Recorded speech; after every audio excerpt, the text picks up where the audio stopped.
Hello there. Hi. I just wanted to bring to your notice a petition that's on the change.org website that I'd heard about recently through a Facebook friend. And it's in relation to Glastonbury in Somerset, somewhere where I've spent quite a lot of time over the years, not over the recent year because it's quite difficult for me to get there transport-wise, but I know it really well and a lot of interesting times in Glastonbury. Obviously, it's not actually the music. It's not the music festival. Isn't actually in the town, as most people would know. That's some miles off, but the town's very interesting. It's got a very long history. I won't go into all that here, but I'll put the link below, and perhaps you can have a look at the petition, which has been set up by Amanda Gazidis. I hope I've pronounced that right, Amanda. And they want to turn it into a World Heritage status town, a place of World Heritage. So I suppose at first blush you think, well, that doesn't sound like a bad thing, but you can see why. It's a relatively small town actually, and it's got a very particular sort of flavour to it and ambience to it, as has the surrounding area and certainly the Tor and the Chalice-Well Garden and the abbey there, and there's some lovely little chapels and other churches in the town as well. But you can see how giving it this kind of status could actually change the town for the worse, actually. And I'll just read through little bits of, you can read it yourself, obviously, when you go to look at the petition if you'd like to. I hope you will check it out. It's the section which written by Amanda, which says why this petition matters. But I relate to it straight away that it could just get overwhelmed. That a town like that could be overwhelmed by something like this, and it could have unforeseen effects or maybe foreseen effects of creating greater gentrification and pushing up rents. Traffic is another huge thing with. Of course, the town wants visitors, it wants day visitors, it wants people to stay there. There's all kinds of courses you can do at the Chalice-Well Gardens and via other organisations in the town. But if there's an overflow, if there's just too much focus on it, it would change the fundamental character. It will push up the rents even higher. I did really want to live there at one point, but it's really hard to find a place that's affordable, and I think it would make it even harder for people living there now to afford the rents I'm talking about, but probably house prices as well. So there's those factors. I'll just have a little read through I won't read out the whole what Amanda's written here, but I'll just pick out a few little bits here. Yes, I'll just run down the little section here. I mean, it's just what Amanda's saying here is that the infrastructure isn't there. They began this consultation process apparently with the council, but as usual in these days, without the approval from the Glastonbury residents. It's like they're always the last. The people locally are always the last to be consulted, if they're consulted at all. So Amanda set up a Facebook page in order to create dialogue about this with the community, so they can register their concern, and that's why this petition has been started. It's got over 500 signatures already. It's only just recently gone up, so that's really positive. But there was a recent in-person meeting called to discuss, I'm just reading this, the matter. There's a group of 16 people, including 3 councillors, with the general consensus that it was strongly opposed to have this status applied to the town. The majority fear that it would be detrimental in so many ways in the long term to our beloved Glastonbury, and have said that they'd move away if World Heritage status was fully implemented, and Amanda too feels this way. And then she talks about what the town's like, this very particular character. It's very quirky.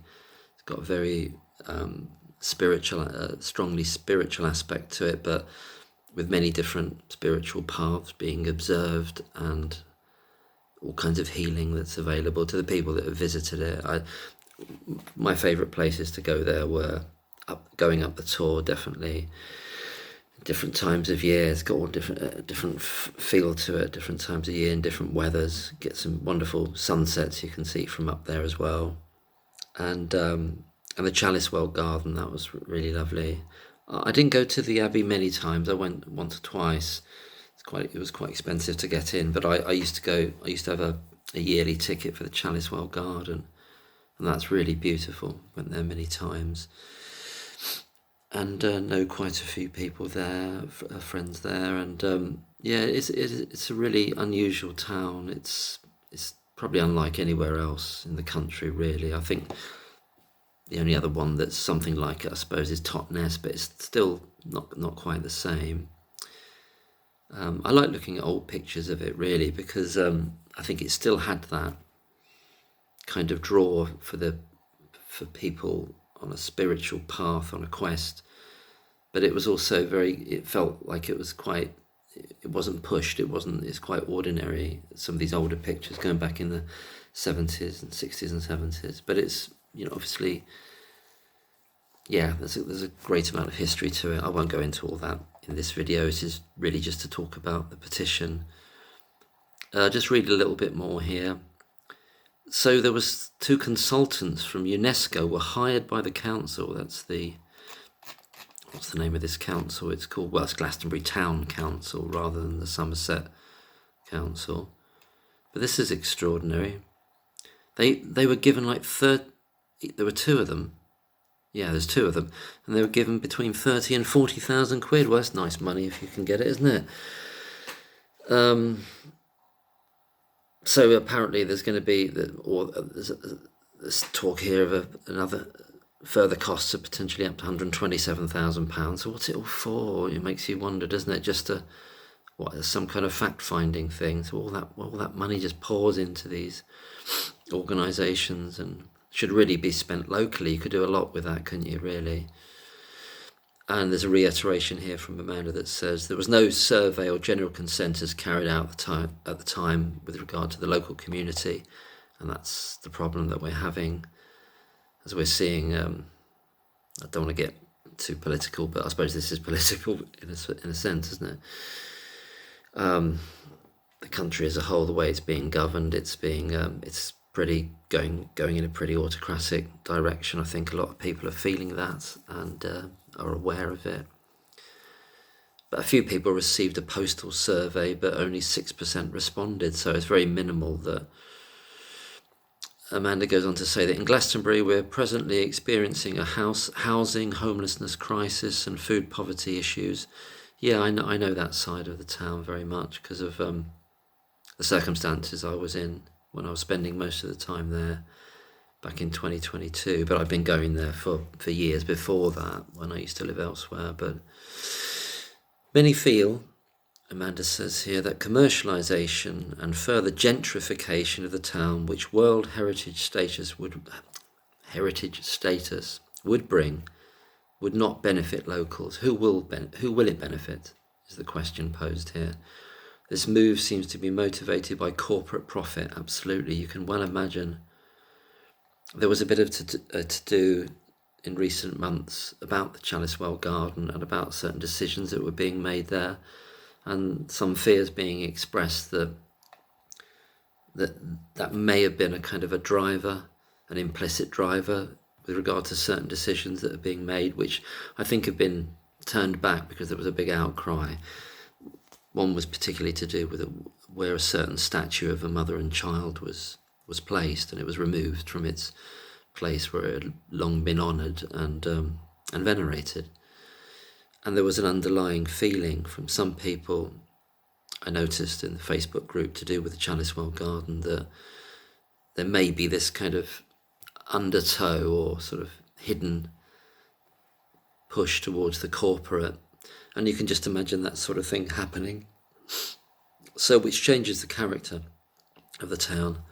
Just goes on to say here, there would inevitably be, I must speak more slowly, I'm tripping over my words, there would inevitably be an increase in Airbnbs. Yeah, exactly. And they're expensive, aren't they? I mean, when I first started doing Airbnbs, they weren't so bad, but they're really pricey now.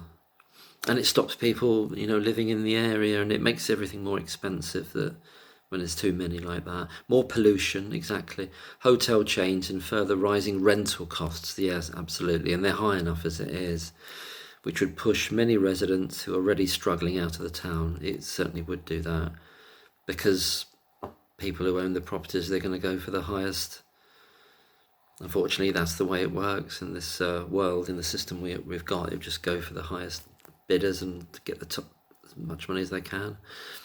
And it would change the character of the town incrementally, but probably considerably, and probably in a relatively short period of time.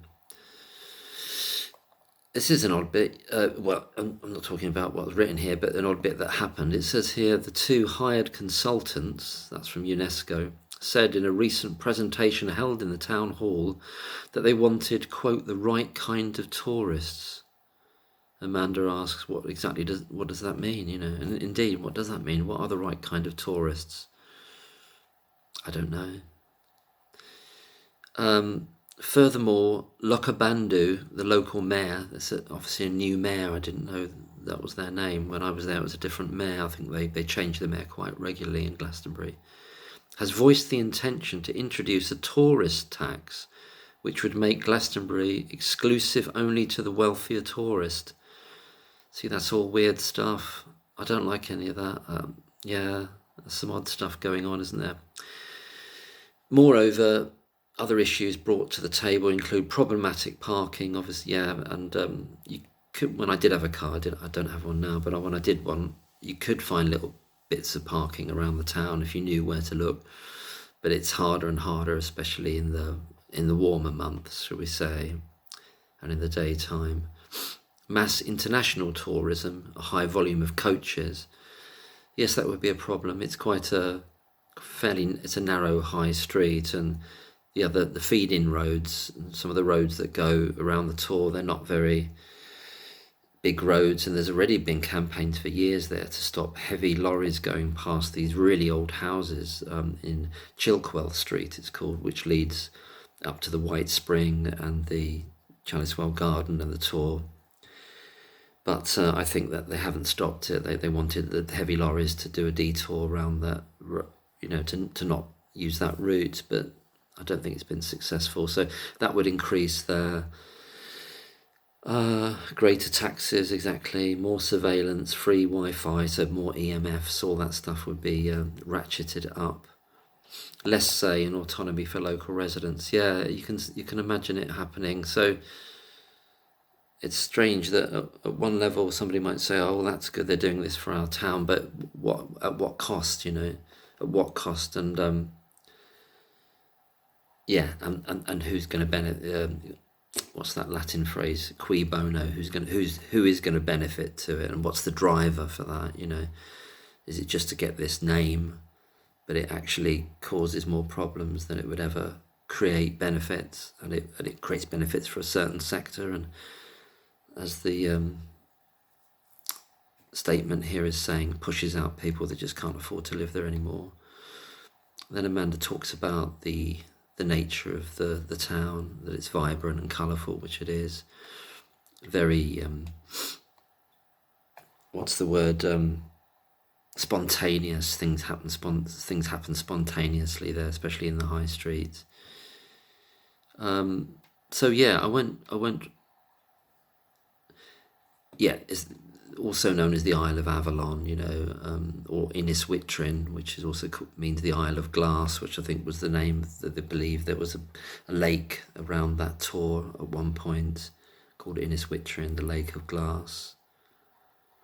So it's steeped in myth and story and all sorts, but I won't go into all that here because that's not the purpose of this video, to go into depth about that. But as Amanda says here, alternative folk come here for the goddess or shamanic courses.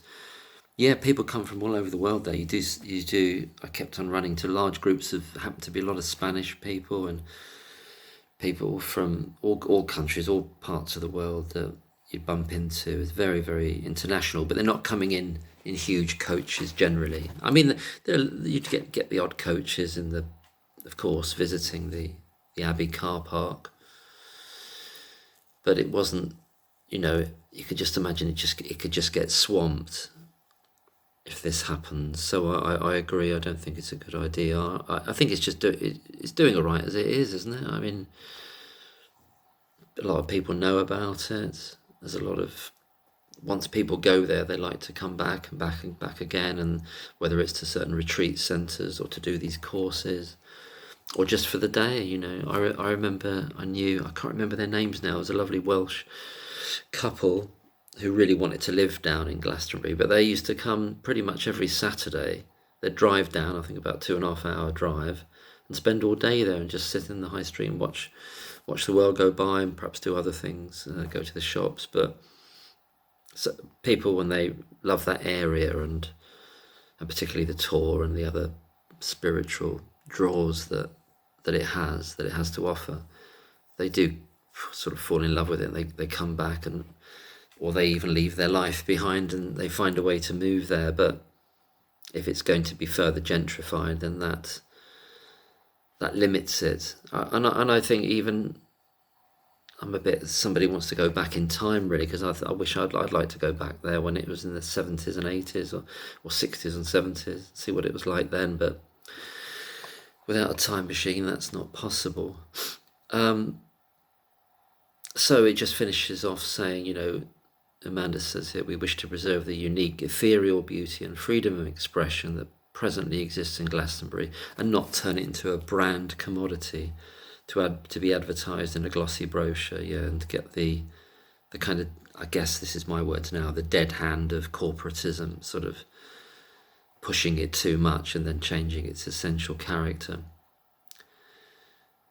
Please sign and support us, whether you're a local visitor. So anybody can sign this, obviously. Anybody who has visited or would like to visit, or just gets the concepts of this, that small places can be really changed by this kind of interference, in a sense, really, isn't it? And an overlay of an agenda, and essentially that on the surface might sound superficially attractive, but you begin to unpack the potential fallout from it, then it's something else. So yeah, I'm going to leave I didn't think I'd be speaking about it. It's 18 minutes, gosh. The statement is there for you to read on the change.org website. It's more than 500 signatures in just a few days, and I personally very much agree with this as something to petition. The decision makers, the two decision makers are in this, the National Trust and the Glastonbury Town Council, apparently. Apparently they're listed here as the decision makers in this, as to whether it goes ahead or not. Alack and alas, not the people of the town, but this is why this petition is here, isn't it? As one of the attempts to say, well, the people exist as well, but also people who want to visit the town and not see it corporatized, and not see it made too expensive, and so on and so forth. So I'll leave the link below, and thank you to Amanda Gazidis for telling me about the petition, and for suggesting that I do a little video about it so that it can reach more people, and hopefully it will get some more signatures if you agree with it. And that's it. All the best. Take care. Bye-bye.